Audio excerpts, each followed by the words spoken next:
अस्सलामुअलैकुम। नियो पाकिस्तान अफ्तार special transmission में आपको खुशामदीद कहती हूँ। मैं हूँ आपकी मेज़बान नबीहा एजाज खान और मैं हूँ आपके साथ अनवार खावर। हम ये उम्मीद करते हैं कि जो आपके रोज़े हैं वो बहुत अच्छे गुजरे होंगे, खैर आफियत से गुजरे होंगे। चंद दिन पहले सोशल मीडिया पर एक वीडियो देखने में आई है जिसका हम सबसे पहले तज़किरा करना चाहेंगे, जिसमें कि इसराइली मार्केट में पाकिस्तानी खजूरें, गरम मसाला जात और दीगर बहुत सी ऐसी अशिया हैं जो कि बड़ी तादाद में पड़ी हुई हमें नजर आई हैं। और ये वीडियो एक कराची के ज्यूइश फैसल बिन खालिद के अकाउंट से पोस्ट की गई थी, जिसको 1.5 मिलियन से ज़्यादा लोगों ने देखा है और उस पर अब काफ़ी बात भी की जा रही है। फैसल बिन खालिद ने यह भी दावा किया है कि उन्होंने तारीख में पहली बार पाकिस्तानी ग़िज़ाई अशिया की पहली खेप इसराइली मार्केटों में बरामद की है, जिसमें खजूर शामिल है, खुश्क मेवाजात शामिल है और बाज़ मसाला जात भी शामिल है। अच्छा, एक तो कंफर्मेशन इस शख्स की जानिब से खुद ही हो चुकी है कि उसने ये तमाम चीज़ें जो है उस मार्केट में भिजवाई है। फर्स्ट ऑफ ऑल एक तो ये एक बड़ा पॉइंट है, उसकी स्टेटमेंट इस शख्स की सामने आ चुकी है। लेकिन जो सबसे बड़ा सवाल पैदा होता है इसके बाद वो ये है कि ये सारी अशिया किस तरीके से वहां पर पहुंची हैं। अच्छा, दूसरी जानिब जो अमेरिकन जूइश कांग्रेस के जो जानिब से एलामिया जारी किया गया है कि इस हफ्ते हमने मशरिक़ वस्ता में हर एक के लिए खुशहाली और मौक़े को बढ़ाने के लिए इसराइल, पाकिस्तान, मुत्तहिदा अरब अमारात में बड़े इक़दाम देखे। अब पाकिस्तान की जानिब से कौन से इक़दाम है अनवार, ये तो एक सवालिया निशान ही है। असल बात ये थी कि पाकिस्तान और इसराइल के दरमियान ना तो सफारती ताल्लुकात हैं और ना ही तिजारती ताल्लुकात मौजूद हैं। बिल्कुल, तो फिर ये जो पाकिस्तानी अशिया हैं किस तरह से इसराइली मार्केट तक पहुंची हैं, इस बात पर शायद इतना शोर नहीं होता। लेकिन जो पीटीआई के रहनुमा हैं, जो कि हम देखते हैं सियासत तो हर मौजू पे आजकल की जा रही है, जो मौजूदा हुकूमत पर वो इल्जामात लगा रहे हैं और वो ये कह रहे हैं कि पाकिस्तान इसराइली सफारती जो ताल्लुकात हैं उसकी एक कड़ी बनकर सामने आ रहा है ये वाकया। जबकि हकीकत ये है कि फैसल बिन खालिद को जो फूड इंडस्ट्री है वो मुस्लिम अक्सरियती मुल्क से फूड दुनिया भर के मुख्तलिफ मकामात पे बरामद करती है और पाकिस्तान से ये अशिया पहले मिडिल ईस्ट गई हैं और फिर वहां से बताया जा रहा है कि इसराइली मार्केट में पहुंची हैं, डायरेक्ट नहीं गई, ये कहा जा रहा है। और बिल्कुल अनवार, ये एक तरह की अब छेड़छाड़ है और जो बहुत अरसे से की जा रही है। जनरल परवेज मुशर्रफ के दौर में भी ऐसी आवाजें आई, फिर खुद तहरीक इंसाफ के दौर में कराची के यहूदी जो फैसल बिन खालिद हैं उनको पासपोर्ट जारी किया गया। अच्छा, पीटीआई के दौर में किया गया, तो फिर पीटीआई अब मौजूदा हुकूमत पर जो इल्जाम लगा रही है वो पीछे रीजंस क्या है पसे पर्दा, ये भी जानने की हम कोशिश करेंगे। फिर नाज़रीन, आपको याद होगा कि एक पाकिस्तानी वफ्द, अनवार बड़ी चहमगोइयां हुई थी उस वक्त जब पाकिस्तानी वफ्द इसराइल के दौरे पर गया था। ये खबरें सामने आई थी और उस दौरान एक नामालूम जहाज पाकिस्तान आया, क्यों आया, क्या करने आया, वो पूरा मामला अगर आपको भी याद होगा खासा कंट्रोवर्शियल हुआ था। बिल्कुल, और मेरा ख्याल है कि ये बात जो है वो शायद तहरीक इंसाफ के रहनुमाओं को ही मालूम होगी, क्योंकि उनके दौरे हुकूमत में ये वाकया पेश आया था। और जिस वक्त की हम बात कर रहे हैं उसमें अहमद कुरैशी सहाफी भी मौजूद थे, वो भी गए थे। अच्छा, मैंने चूंकि एक शो भी किया था न्यू पाकिस्तान में ही, हमने अहमद कुरैशी को लाइन अप करने की कोशिश भी की थी, बात हो भी गई थी, but he refuse to come on air. वो हमारे शो में नहीं आए थे क्योंकि मामला तब तक बहुत उसकी हाइप क्रिएट हो चुकी थी। और अब एक मरतबा फिर से ये ताने बाने जो है सबसे बड़ी नजर आ रही है वो ये कि जो फैसल बिन खालिद हैं वो ये कह रहे हैं कि वो डायरेक्टली ये चीजें भिजवा रहे हैं, लेकिन अगर हम डॉक्यूमेंटेशन के थ्रू शायद देखें तो ये कहा जा रहा है कि शायद ये यूएई के थ्रू गई हैं। तो इसी पर हम बात करेंगे। मुआविन खुसूसी वजीर आजम अल्लामा ताहिर अशरफी साहब ने हमें ज्वाइन किया। अल्लामा साहब, बहुत शुक्रिया आपके वक्त के लिए। पाकिस्तानी अशिया यरूशलेम की मार्केट में नजर आई तो हम देख रहे हैं कि यहाँ पर तनकीद का एक सिलसिला शुरू हो गया। मेरा ख्याल है लाइन उनकी ड्रॉप होगी, उनसे दोबारा हम कनेक्ट करने की कोशिश करते हैं क्योंकि I think he is the right person, जो कि पीटीआई की हुकूमत में भी मौजूद थे एज मुआविन खुसूसी वजीर आजम और अभी भी वो मुआविन खुसूसी वजीर आजम है। तो जो दोनों दौरे हुकूमत है उसका जो स्टांस है मेरा ख्याल है मौलाना अल्लामा साहब से बेहतर कोई नहीं दे सकेगा। बिल्कुल, गालिबन जब मेरी भी लास्ट टाइम गुफ्तगू हुई थी तो मेरी अल्लामा ताहिर अशरफी साहब से ही मेरी लास्ट टाइम गुफ्तगू हुई थी इसी पूरे मामले पर। तो अब एक मरतबा फिर से ये जो मुद्दा उठकर आ रहा है, सोशल मीडिया पर भी इसकी खासी चर्चा हम इस वक्त देख रहे हैं। एक बार हमें फिर से ज्वाइन किया अल्लामा ताहिर अशरफी साहब ने, उनसे ही जानते हैं। बहुत शुक्रिया अल्लामा साहब, आपने वक्त निकाला हमारे प्रोग्राम नियो पाकिस्तान के लिए। पाकिस्तानी अशिया यरूशलेम की मार्केट में नजर आई तो यहाँ पर एक तनकीद का सिलसिला शुरू हो गया और ये ठीक भी है। इल्जाम तो हुकूमत पर ही आना है, फिर किस पर और जाएगा, क्या कहेंगे आप इस पर? बिस्मिल्लाहिर्रहमानिर्रहीम, नहमदुहु व नुसल्ली व नुसल्लिमु अला रसूलिहिल करीम। देखिए, गुजारिश ये है कि पाकिस्तान का किसी भी सतह पर इसराइल से कोई रास्ता नहीं है जी, और तिजारती ताल्लुकात तो मुमकिन ही नहीं है। हमारा वाज़ेह मौक़िफ़ है कि जब तक एक आज़ाद खुशमुख्तार फ़लस्तीनी रियासत का क़याम नहीं हो जाता उस वक्त तक इसराइल से ताल्लुकात का तस्वुर भी नहीं है। ये जो मेरी इत्तलात है वो ये है कि ये एक यहूदी हैं जो पाकिस्तानी हैं। इमरान खान साहब के दौर में उन्होंने इजाजत मांगी थी कि जी क्योंकि हमारे मुकद्दसात इसराइल में है, मुझे जाने की इजाजत दी जाए। उनको इजाजत दे दी गई। उसके बाद उन्होंने ये कुछ चीजें जो इत्तलात है वो ये हैं कि एक अरब मुल्क से खरीद कर जो है वो इसराइल भेजी हैं और उसके बाद फिर हम ये सारा कुछ देख रहे हैं। बराह रास्त में ये पाकिस्तान से गई हैं, ना इनका कोई पाकिस्तानी तिजारत या मेरा ख्याल है वजारत खजाना को इल्म है। तो ये ऊपर मैं एक बात गुजारिश करूंगा अपने तमाम सियासी दोस्तों से, मजहबी लोगों से भी, कि इसराइल के मसले पर पाकिस्तान का मौक़िफ़ मुश्तरका है। ये कोई भी हुकूमत हो, कोई भी जमात हो, इस मामले में कश्मीर और फलस्तीन पे हमारा मौक़िफ़ सबका एक है। सिर्फ अपनी थोड़ी सियासत या एक दूसरे को नीचा दिखाने के लिए हम ये इज्तिमाइयत को जो है ना वो इख्तिलाफ में तब्दील करने की कोशिश ना किया करे। ये इस मामले में ना कोई कंप्रोमाइज हो सकता है ना होगा, और इंशाअल्लाह ताला अल्लाह पाक खैर करे, वो दिन करीब है जब कश्मीर और फलस्तीन को अल्लाह आज़ादी नसीब करेगा। लेकिन इस तरह शादी करके ये बाजी में इमरान खान साहब की हुकूमत में उनके खिलाफ होती थी, आज मौजूदा हुकूमत के खिलाफ, तो ये नहीं करनी चाहिए। बिल्कुल ताहिर शरीफ साहब, पॉइंट आप बिल्कुल ठीक रेज कर रहे हैं कि इस मामले पर सियासत नहीं होनी चाहिए, लेकिन अभी पाकिस्तान तहरीक इंसाफ ही इस मामले पर बात कर रही है और ये जो मामला है इसको हाईलाइट करती दिखाई दे रही है। फैसल बिन खालिद को पासपोर्ट तो तहरीक इंसाफ के दौर में ही जारी किया गया, तो अभी वो किस तरह से इस टॉपिक पर बात कर सकते हैं, और उस वक्त में क्या आपने हुकूमत से इस सिलसिले में एहतजाज किया था? वो एक पाकिस्तानी यहूदी है, उनके मुकद्दसात इसराइल में हैं, उसने इजाजत मांगी, हुकूमत ने इजाजत दे दी, तो उसके ऊपर जो है उस वक्त भी बातचीत हुई थी कि क्या इजाजत देनी चाहिए या नहीं देनी चाहिए, इस पे मुख्तलिफ नुक्ता नजर था। लेकिन बहरहाल ये जो बात है जो मैंने आपसे अर्ज की कि फलस्तीन के मसले पे पाकिस्तान का मौक़िफ़ बड़ा वाज़ेह है और इसके ऊपर हमें सियासत नहीं करनी चाहिए। तो फलस्तीन हमारे जिस्मों में रूह की तरह है और इंशाअल्लाह ताला इस मामले के ऊपर ना कोई हुकूमत इसराइल को तस्लीम कर सकती है, ना कोई ताल्लुकात कायम कर सकती है, ना होंगे। अल्लामा साहब, हुकूमत का इसराइल से ताल्लुकात के बारे में जो एक ज़ाहिरी मौक़िफ़ है, क्लियर कट जो वर्डिक्ट है 75 साल से ऑब्वियसली मौजूद है, क्या हम इस पर अभी भी डटे हुए हैं कि इसराइल से कोई सिफारती ताल्लुकात नहीं होने चाहिए? और फिर हमारे पासपोर्ट पर भी लिखा हुआ है कि ये इसराइल के लिए काबिल कबूल नहीं है, ये भी वजाहत कीजिएगा।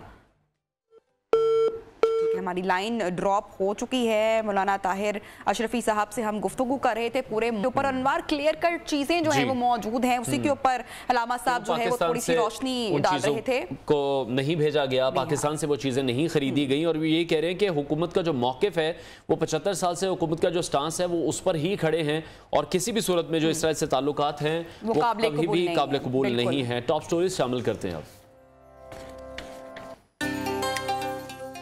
हुकूमत, जज और अदालत, आइन से इनहराफ की सजा किसे मिलेगी? महंगाई का तूफान और IMF के बगैर रहने का मशवरा। ज़ौजाए रसूल सल्लल्लाहु अलैहि वसल्लम उम्मुल मोमिनीन हजरत खदीजा रज़ियल्लाहु ताला अन्हा एक मिसाली खातून। मजेदार हलीम, सबरोसो कचोरियाँ और तुखमलंगा रूह अफ़ज़ा ड्रिंक भी होंगे आज के शो का हिस्सा। तो नाज़रीन, प्रोग्राम का बाकायदा आगाज़ करते हैं, सेगमेंट का आगाज़ करते हैं, और जो अहम मामला हम काफ़ी दिन से देख रहे हैं जिसकी बहुत ज़्यादा चर्चा है, सुप्रीम कोर्ट के फैसलों पर और सुप्रीम कोर्ट के मामलात पर इस वक्त पूरे पाकिस्तान की जो नज़रें हैं वो जमी हुई हैं, टिकी हुई हैं। सुप्रीम कोर्ट ने तो सियासी जमातों को 2 दिन का वक्त बहरहाल दिया है। पीर के दिन मुल्की सियासत के लिए एक बहुत ही अनवार एक अहम दिन होने वाले हैं, बिल्कुल, और उस दिन सबकी नज़रें सुप्रीम कोर्ट पर होंगी। अब ये बात तो मुअज़्ज़ज़ अदालत को भी मालूम है कि ऑपोजिशन और हुकूमत एक दूसरे को देखना पसंद नहीं करते, तो फिर इलेक्शन की तारीख का फैसला अनवार कैसे होगा, क्योंकि जो हुकूमत का मौक़िफ़ है वो भी खुलकर सामने आ रहा है। हुकूमत और इत्तेहादी जमातों का जो इजलास है वो मॉडल टाउन में जारी है, जिसमें लंदन से नवाज शरीफ भी वीडियो लिंक से शिरकत कर रहे हैं। पाकिस्तान पता नहीं वो कब आते हैं, लेकिन वीडियो लिंक पर बहुत एक्टिव हो चुके हैं। तो कल नवाज शरीफ ने जो अपने बयान में कहा वो ये कह रहे हैं कि जो बेंच कबूल नहीं है उसका फैसला वो कैसे कबूल कर सकते हैं।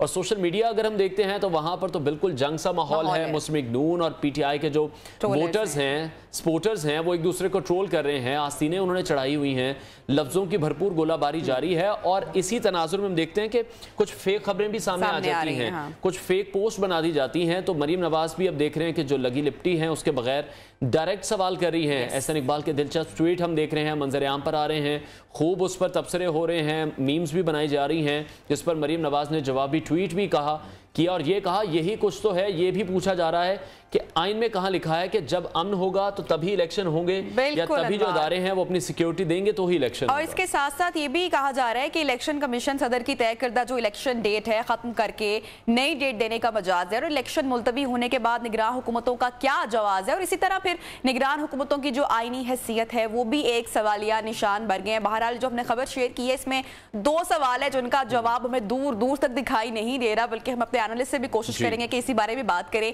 एक तो अनवर, जिस तरफ आपने इशारा किया कि नवाज शरीफ कब वापस आ रहे हैं, एक तो ये नहीं पता और दिखाई भी नहीं दे रहा सियासी मंजरनामा जो है, और दूसरा ये कि इंतखाबात होते हुए भी हमें इस वक्त मुल्की सियासी मंजरनामे में दिखाई नहीं दे रहे, क्योंकि जो मौजूदा हुकूमत है, जो पीटीएम है, उनका मूड या माहौल बिल्कुल हमें इस तरीके से दिखाई नहीं दे रहा। इस मामले में हम देख रहे हैं कि पाकिस्तान तहरीक इंसाफ के जो वोटर्स हैं, सपोर्टर्स हैं, वो नून लीग के सपोर्टर्स से यही सवाल भैया पूछते हैं कि नवाज शरीफ साहब कब वापस आएंगे, वो अपने मुकदमात का सामना कब करेंगे, जिस तरह से खान साहब भी कर रहे हैं। और बहुत सी मीम्स देख रहे हैं सोशल मीडिया पर, मैं एक शेयर करना चाहूंगा।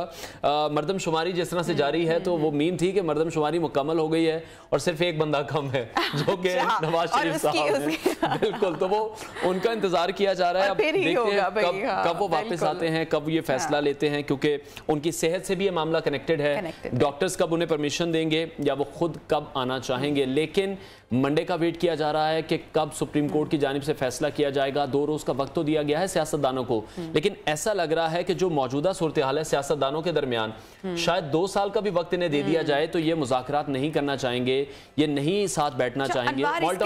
जो अहम इजलास मॉडल टाउन में इस वक्त जारी है, सियासी मुशावरत जारी है, उसमें अहम फैसले क्या होंगे, क्योंकि हम आपको दिखा भी रहे हैं, हम सब लोग जो हैं वो सर जोड़कर बैठे हुए हैं, मुल्क के लिए फैसला करने बैठे हुए हैं। तो दुआ और उम्मीद यही की जाती है कि इस माह बरकत में जो भी फैसला हो वो मुल्क के लिए बेहतर हो और अमन के साथ हो, क्योंकि जो सिचुएशन है इस वक्त, हम जो पोलराइजेशन इस वक्त मुल्क में देख रहे हैं, सियासी अनारकी की जो कैफियत देख रहे हैं वो बढ़ती चली जा रही है। फिर अदलिया के हवाले से जो सुप्रीम कोर्ट के ऊपर सारी नजरें जो टिकी हुई हैं, कहीं पर भी हमें जो मामलात हैं वो पुरसुकून दिखाई नहीं दे रहे हैं। बात करेंगे, हमारे गेस्ट मौजूद हैं अमीर अब्बास साहब ने हमें ज्वाइन किया। अमीर, बहुत शुक्रिया आपके वक्त के लिए। अभी हम देख रहे हैं 2 दिन का वक्त दिया गया जमातों को और उस पर भी बड़ी तनकीद कर रहे हैं।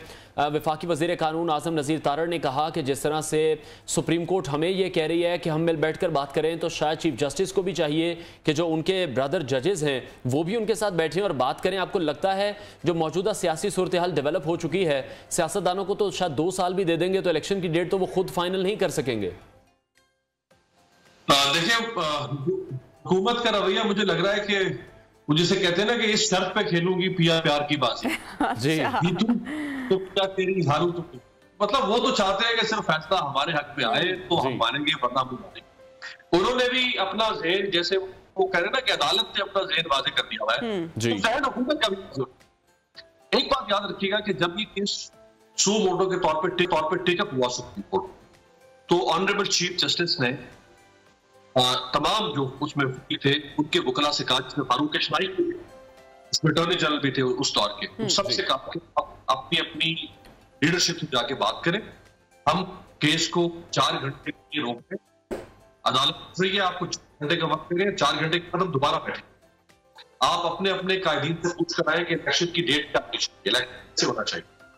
जब 4 घंटे के बाद अदालत को सही ये फैसला नहीं आया केस का पहले की बात, तो फारूक केशवाई साहब ने कहा कोर्ट के हमारा काम नहीं है तारीख जी, आपका काम है तारीख देना, तो फिर उन्होंने दे दी तारीख। लेकिन अब अमीर अब्बास, यहाँ पे ये जो सवाल है मैं ये जानना चाह रही हूँ, आप रोशनी जरूर डालेगा कि फुल बेंच क्यों नहीं बन सकता है?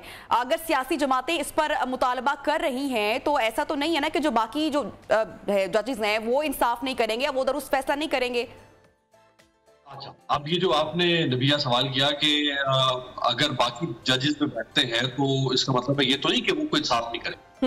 तो अगर ये 3 बैठते हैं तो इसका मतलब है ये इंसाफ नहीं करेंगे। ठीक है, हम ये कहते हैं कि अगर बाकी बैठेंगे तो इंसाफ करेंगे, तो क्या ये 3 बैठेंगे तो इंसाफी करेंगे? ये तो दोनों तरफ क्या बंद। ठीक है, सिंपल सी बात है कि बैंक लेकिन अमीर अब्बास साहब, अगर किसी एक की तसल्ली इससे होती है, ज्यादातर सियासी जमातों की अगर तसल्ली होती है, तो फिर उसमें करने में क्या मजा है? कि जिस तरह इमरान खान भी तो एक जिद पर अड़े हुए हैं ना कि इंतखाबात करें, तो उसके ऊपर भी यही राय आती है कि हाँ इंतखाबात हो जाने चाहिए, हल यही है मामले का। तो सियासी अनारकी से बचने के लिए या जो एक सिचुएशन इस वक्त बिल्डअप हो रही है उससे बचने के लिए आप नहीं समझते कि ये मुतालबा पूरा हो सकता है? इसमें कोई वो बुरी चीज तो है नहीं? कोई बुराई नहीं। देखिए 15 जजेज है सुप्रीम कोर्ट के, हमारे लिए 15 के 15 फाजिल ऑनरेबल रिस्पेक्टेबल जजेस हैं। 15 के 15 बैठ जाएंगे तो कोई मसला नहीं है। बल्कि इमरान खान साहब ने तो कहा है, जो पिटिशनर है, पिटिशनर ने ट्वीट किया है कि 3 मेंबर बेंच हो या फुल कोर्ट बैठे, मुझसे कोई सरोकार नहीं है, मुझे सरोकार सिर्फ इंतखाबात से है, जो आइन और कानून कहता है कि ये बात होनी चाहिए। तो पिटिशनर तो नहीं कह रहा। अब बात यह है कि क्या हमें अनड्यूरेस यानी दबाव के सुप्रीम कोर्ट से बेंचेस बनवाने हैं? अगर हम आज इस रविश की तायीद कर लेते तो फिर कल को कोई और पॉलिटिकल केस आएगा सुप्रीम कोर्ट में, फिर उस फरीक को भी हम देंगे। फिर क्या हम कि वो भी, जब यही बेंच था, 5 रुकनी बेंच था जिसने इमरान खान साहब के खिलाफ नोटिस किया कासिम सूरी की रूलिंग पर जी, अगर वक्त इमरान खान कह देते ठीक है, लेकिन जो आप इस हक में दलील दे रहे हैं कि लार्जर बेंच बनना चाहिए, इलेक्शन करवाने से बड़ा मामला था वज़ीर आज़म की एडवाइस को खत्म कर देना, वोट ऑफ नो कॉन्फिडेंस तरजीह चाहिए, उससे बड़ा मामला नहीं, फुल कोर्ट बनाओ। तो क्या वो गलत सही होता? वो भी गलत था। और इमरान खान ने तो नहीं कहा कि फुल कोर्ट बनाए। लेकिन अमीर भाई, अभी हम देख रहे हैं कि एक शदीद आईनी बहरान की तरफ जा रहा है मुल्क। हर कोई आइन की अपनी अपनी तशरीह कर रहा है। तहरीक इंसाफ को सारी उम्मीदें सुप्रीम कोर्ट से हैं। दूसरी जानिब हुकूमत इस हवाले से मायूस हो रही है। जब रात को अदालतें खुली थी तो पाकिस्तान तहरीक इंसाफ ने उस पर बहुत ज्यादा तनकीद की थी। आज जब हुकूमत को लग रहा है कि उनके हक में फैसला नहीं आएगा, वो सुप्रीम कोर्ट पर तनकीद कर रहे हैं, तो ये सब तो मर्जी का फैसला ही चाहते हैं। फिर दोनों जमातों की बात कर रहा हूं मैं। जी बिल्कुल ऐसा ही है, बिल्कुल ऐसा ही है। और हुकूमत जहां हुकूमत के मफादात को जद पहुंचेगी वहां वो शोर मचाएगी, जहां इमरान खान साहब के मफादात को जद पहुंची उन्होंने शोर मचाया। तो हमें तो ये देखना है कि हम तारीख के सही सफ पर खड़े होने जा रहे हैं या तारीख के गलत सफ पर खड़े होने जा रहे हैं। जब जस्टिस मुनीर ने नजरिया जरूर इजाद किया तो क्या उस वक्त उस फैसले के साथ कोई शहरी होंगे? क्या उस वक्त सहाफी और दानिश पर जस्टिस मुनीर के हक में नहीं होंगे? क्या उस जमाने के जुरिस्ट जस्टिस मुनीर के साथ नहीं खड़े हुए थे? खड़े होंगे। हर दौर में जब गलत फैसले हुए, जब जस्टिस इरशाद हसन खान ने परवेज मुशर्रफ को कहा कि तुम आइन अमेंड कर सकते हो, क्या उस वक्त बड़े बड़े जुरिस्ट सहाफी तुरब खान उस फैसले के हक में नहीं थे? लेकिन तारीख ये ना कि कौन था गलत खड़ा था, कौन था सही। लेकिन अमीर यहाँ पे मन चाहे मुतालबे, मन चाहे फैसले, आपको नहीं लगता कि जब जो इक्तदार में आता है और जिसका जितना बस चलता है वो उतना कर पाता है, उतना स्ट्रेच कर लेता है? फॉर एग्जाम्पल जब असेंबली 5 साल के लिए मुंतखब हुई तो इमरान खान साहब ने सिर्फ अपनी मकबूलियत और बयानिए की बुनियाद पर सूबाई असेंबलियां तहलील की ना, तो आईनी बहरान की बुनियाद तो उस वक्त ही रख दी गई थी जब असेंबलियां तहलील हुई थी।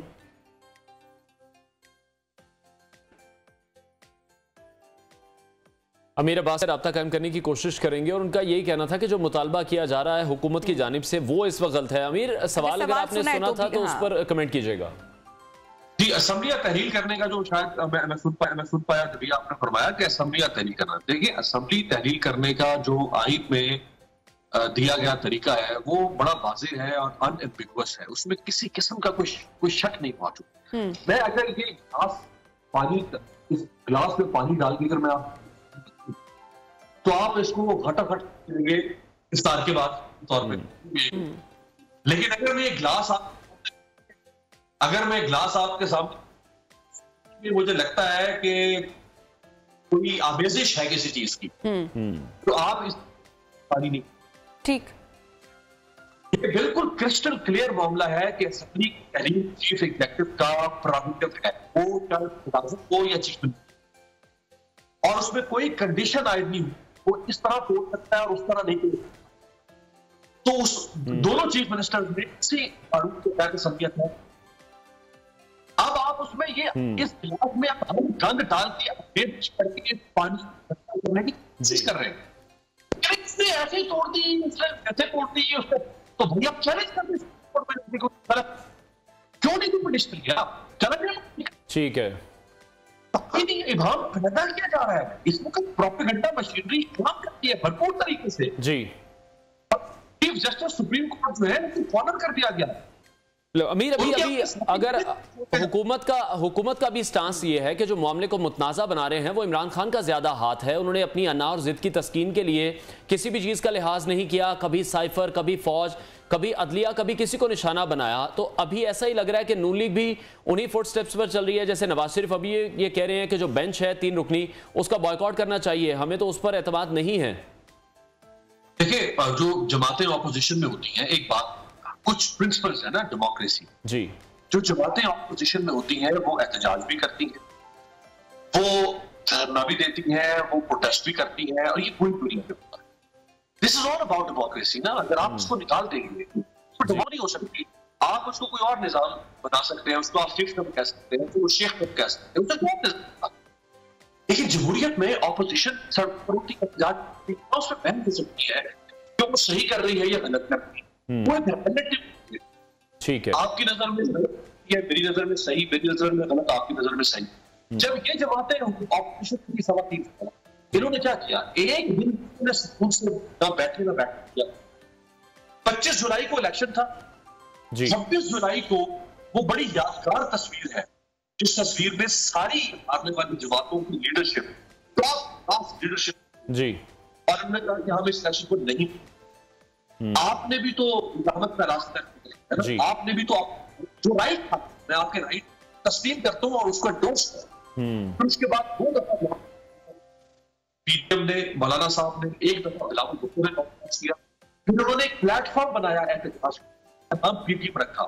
उसने लाहौर से लेके गुजरात से लेके कोयटा से लेके कराची से प्रेस कॉन्फ्रेंसेस की, आपने सिलेक्टेड ऑफ द राइट, ठीक है, एहतराम करते हैं। और यही ठीक है, बहुत शुक्रिया सीनियर तजियाकार अमीर अब्बास हमारे साथ इन कॉन्वर्सेशन थे। ब्रेक लेते हैं, ब्रेक के बाद आपको दोबारा stay with us. Welcome back. और प्रोग्राम में आप कुछ बात करेंगे मुल्क की इकोनॉमी के हवाले से, माशी सूरत हाल के हवाले से। जून 2021 से सितंबर 2022 तक पाकिस्तान का जो कर्ज नाज़रीन 28% के इजाफे से 11.3 ट्रिलियन रुपए बढ़ा, जो सितंबर 2021 तक 51.1 ट्रिलियन रुपए हो चुका है। और उधर जो वज़ीर ख़ज़ाना इसहाक़ डार हैं, उन्होंने चीन से $2 अरब का कर्जा रोल ओवर करने की अब तस्दीक कर दी है। बिल्कुल, और इस हवाले से अब मजीद बात करेंगे। माहिर मईशत डॉक्टर शाहिद हसन सिद्दीकी ने हमें ज्वाइन किया। डॉक्टर साहब, बहुत शुक्रिया आपके वक्त के लिए। इसहाक़ डार की जो स्टेटमेंट है वो आप किस तरह से देख रहे हैं कि हमें IMF के बगैर रहना सीखना होगा? आपको लगता है ये मुमकिन है? देखिए, बिल्कुल मुमकिन है, लेकिन ये समझना कि 1 साल में हो जाएगा वो नामुमकिन है कि हम कोई इस्लाह इस वक्त हमें समझना दुनिया किधर जा रही है, हम किधर जा रहे हैं। पहले मैं आपसे बता दूं कि जो हमारे 4 साल गुजरे हैं, इसमें जो पुरस्कार फैसले किए गए उससे पाकिस्तान की मईशत तबाह हुई, पाकिस्तान के अवाम तबाह हुए, कुछ 10 करोड़ आदमी इसका की लकीर से नीचे हैं, और ये सब कुछ सरमाए का फरार हुआ, रिजर्व गिरे। इस पर बात जो है सही बात नहीं हो रही पाकिस्तान में। मैं अगर आपको ये बताऊं कि 28 फरवरी को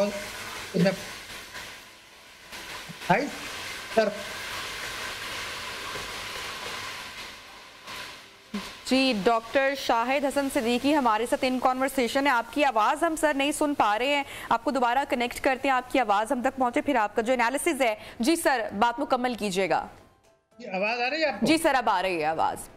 मैं ये कर रहा था, गुज़िश्ता 4 महीने में, मैं माफी चाहूंगा, गुज़िश्ता 4 वर्षों में इस तरह से पाकिस्तान की मईशत को रफ्तार तरीके से तबाह किया गया है।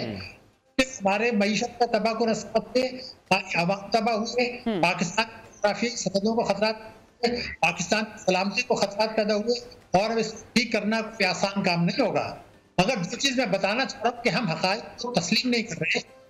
28 फरवरी 2022 को जब इमरान खान साहब ने मुआहदा तोड़ा था IMF के साथ, 5 हफ्ते में जो रिजर्व गिरे थे वो थे $5.5 अरब। एक साल में जो गिरे हैं वो 6.7 अरब।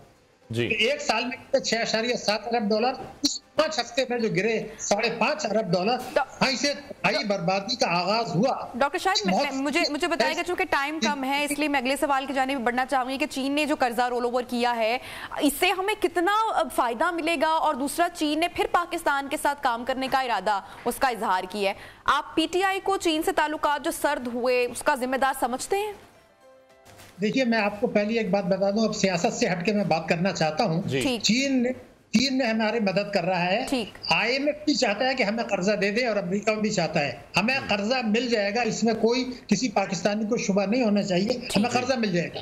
लेकिन ये प्रोग्राम जून में खत्म हो जाएगा, जून 23 में, उसके बाद खतरात शुरू होंगे। आपने चीन की बात की, वो बहुत अहम बात है, मैं आपको बता दूं क्या है।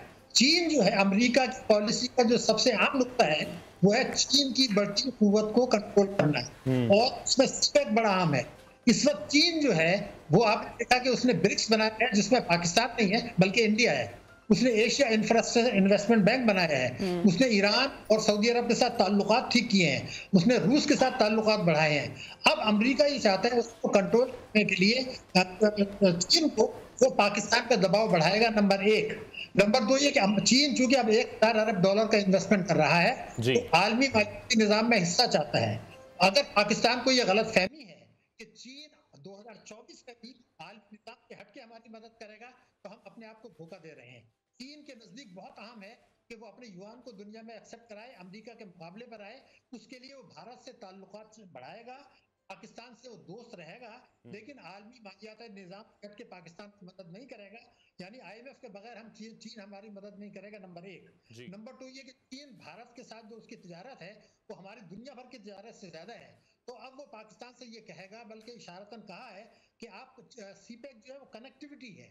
इसका मतलब, कनेक्टिविटी का मतलब ये है कि आप भारत की राहदारी दें जमीनी रास्ते से, जो हमारी पॉलिसी है कि कश्मीर के हल तक नहीं देंगे, हमें उससे हटना पड़ेगा। तो अब जो डिफॉल्ट का खतरा पाकिस्तान को है वो मैं आपको बता दूं क्यों है। देखिए, 2 अरब डॉलर की हमारी रेमिटेंसेस गिर गई 8 महीने में, और IMF, स्टेट बैंक ने कहा है, हुकूमत ने कहा है कि ये इसलिए बढ़ा है कि हमने जो है हमारे रिजर्व्स गिरे और हुंडी हवाले का कारोबार बढ़ा। अब ये हुंडी हवाले का कारोबार बढ़ने का मतलब ये है कि IMF और अमेरिका दोनों बात करेंगे, और बात करेगा FATF कि जनाब ये तो हुंडी हवाले का काम तो आपका बढ़ गया, तो आप तो दोबारा जो है ना ग्रे लिस्ट में आ जाएंगे। 111(4) इनकम टैक्स ऑर्डिनेंस हमारे यहाँ है, जिसकी मदद से 105 अरब डॉलर की तरसीलात आई 4 वर्षों में, 105 अरब डॉलर, और 133 अरब डॉलर का आपका तजारती खसारा हुआ। अब आप कहते हैं जी हमारा करंट अकाउंट डेफिसिट 38 अरब डॉलर है 4 साल का, नहीं, आपका 133 अरब डॉलर का तजारती खसारा है, क्योंकि रेमिटेंस पर कतरन लगेगी। तो अब मैं जो जुमला कंक्लूड करना चाह रहा हूँ वो ये है, इन खतरात को सामने रख के। ठीक है, बहुत शुक्रिया हमारे महेश डॉक्टर शाहिद हसन सिद्दीकी हमारे साथ इन कॉन्वर्सेशन। ब्रेक लेंगे, हेडलाइंस के बाद आपको दोबारा ज्वाइन करेंगे। साथ रहिए।